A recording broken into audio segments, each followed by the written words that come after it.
आम आदमी पार्टी आपके राष्ट्रीय संयोजक अरविंद केजरीवाल गुजरात चुनाव में पार्टी का कोई खास प्रदर्शन न होने के बावजूद अपने सभी कार्यकर्ताओं को आम आदमी पार्टी के राष्ट्रीय पार्टी बनने पर बधाई दे रहे हैं। उन्होंने इस बात को लेकर ट्वीट भी किया है। ऐसे में यह समझना जरूरी है कि आखिर आम आदमी पार्टी को एक राष्ट्रीय पार्टी का दर्जा कैसे मिला और मिलने के बाद उसे और क्या क्या सुविधाएं मिल सकती हैं। नमस्कार, आप देख रहे हैं प्राइम लाइव और मैं हूं आकाश। 10 साल पहले साल 2012 में जब अरविंद केजरीवाल ने आम आदमी पार्टी को बनाया था तो किसी ने यह नहीं सोचा होगा कि वो आज इस मुकाम को हासिल कर पाएगी। जब आम आदमी पार्टी की शुरुआत की गई थी तो इसे रातों रात खत्म होने वाली पार्टी के नाम पर खारिज भी किया गया।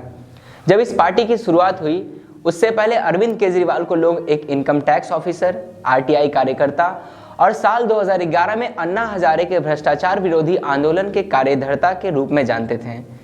इसके बाद इन 10 सालों के दौरान दो चीजें हुई। पहली कि बीजेपी सबसे मजबूत पार्टी बनकर उभरी और दूसरी कांग्रेस पार्टी का पतन होना चालू हो गया। इन सबके बीच आम आदमी पार्टी चुपचाप अपना काम करती रही और आज एक राष्ट्रीय पार्टी के रूप में उभरकर सामने आई है। लेकिन सभी के मन में सवाल यह है कि आखिर आम आदमी पार्टी नेशनल पार्टी कैसे बनी, इसके बनने की प्रक्रिया क्या होती है। तो आइए आपको हम इसके बारे में भी बताते हैं। एक राष्ट्रीय पार्टी की कैटेगरी में आने के लिए किसी पार्टी को कम से कम 3 राज्यों में 2% लोकसभा सीटें होनी चाहिए। कहने का मतलब है कि 11 सीटें लोकसभा में हो, फिर भी आम आदमी पार्टी के पास लोकसभा का कोई भी सांसद नहीं है। इस तरह से लोकसभा में तो आप शून्य हैं। वही संसद में नजर आने वाले 3 सांसद संजय सिंह, राघव चड्ढा और क्रिकेटर हरभजन सिंह राज्यसभा से भेजे गए हैं। इसके अलावा एक कैटेगरी यह है कि अगर कोई पार्टी 4 राज्यों में राज्य पार्टी की कैटेगरी में शामिल हो जाती है या उसे मान्यता मिल जाती है तो राष्ट्रीय पार्टी वाली कैटेगरी में आ सकती है। राज्य पार्टी वाली कैटेगरी में शामिल होने के लिए किसी भी पार्टी को राज्य के विधानसभा चुनावों में 6% वोट या 2 सीटें निकालनी होती है।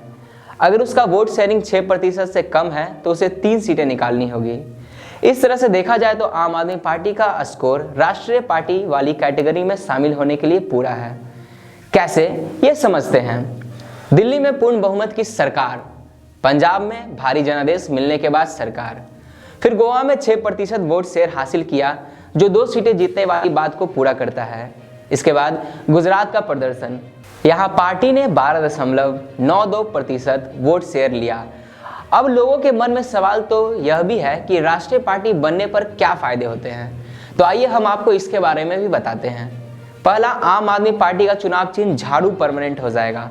अब आपका पूरे देश में एक ही चुनाव चिन्ह होगा। पार्टी का यह झाड़ू चिन्ह उसके लिए रिजर्व होगा। कोई दूसरी पार्टी का उम्मीदवार इस चुनाव चिन्ह पर चुनाव नहीं लड़ सकेगा। राष्ट्रीय पार्टी का दर्जा मिलने के बाद आम आदमी पार्टी के उम्मीदवार अब बैलेट या ईवीएम के उम्मीदवारों के क्रम में ऊपर नजर आ सकेंगे। आम आदमी पार्टी को देश की राजधानी में एक दफ्तर मिल सकेगा। आम आदमी पार्टी को अब तक कुछ रुपए खर्च करके वोटर लिस्ट प्राप्त करनी होती थी, लेकिन अब आम आदमी पार्टी को अधिकार होगा कि वह हर राज्य में वोटर लिस्ट मुफ्त में पा सकें। राष्ट्रीय स्तर पर अब आम आदमी पार्टी 20 से ज्यादा स्टार कैंपेनरों को अपनी लिस्ट में शामिल कर सकती है। यह संख्या बढ़कर अब 40 तक पहुंच जाएगी। राष्ट्रीय पार्टी का दर्जा प्राप्त होने के बाद आम आदमी पार्टी को अब राष्ट्रीय स्तर के चुनाव में आम लोगों को संबोधित करने के लिए रेडियो और टेलीविजन पर समय मिल सकेगा। राष्ट्रीय दर्जा वाली पार्टी के अध्यक्ष सरकारी आवास पाने के पात्र होते हैं। राष्ट्रीय दर्जा पाने वाली पार्टी को नामांकन पत्र में अब केवल एक प्रस्तावक की आवश्यकता रहेगी।